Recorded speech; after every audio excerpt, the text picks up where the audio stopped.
আল্লাহু লা ইলাহা ইল্লা হুয়াল হাইয়ুল কাইয়্যুম লা তাখুযুহু সিনাতুন ওয়ালা নাওম।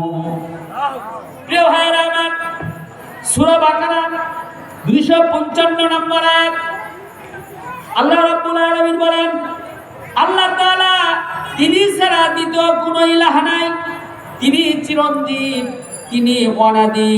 ঘুম তো দূরের কথা, সামান্য তন্দ্রাও তাকে আচ্ছন্ন করে না। তন্দ্রা বুঝেন তো, এই যে কুপনি পাড়া। এখন বলেন তো দেখি, আল্লাহ যদি ঘুম পারতো তাহলে আমাদের অবস্থাটা কি হতো?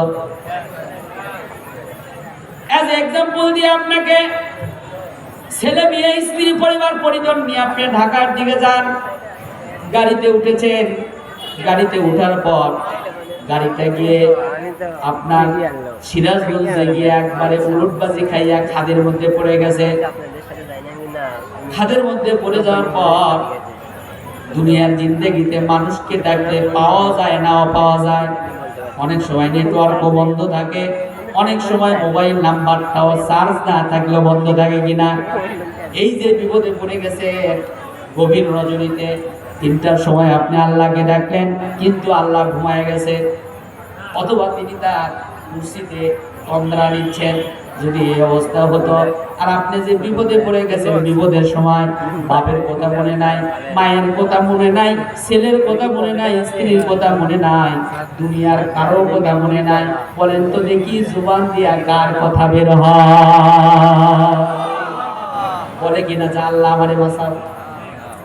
ছেলেও বলে আল্লাহ আমারে বাঁচাও, মেয়েও বলে আল্লাহ আমারে বাঁচাও, স্ত্রীও বলে আল্লাহ আমারে বাঁচাও, সবাই খালি বলে আল্লাহ আমারে বাঁচাও। যদি আল্লাহর ঘুম এসে যেত, তাহলে আল্লাহর নেটওয়ার্ক বন্ধ থেকে যেত, আল্লাহকে ডাকলে আল্লাহ শুনতে পেত না।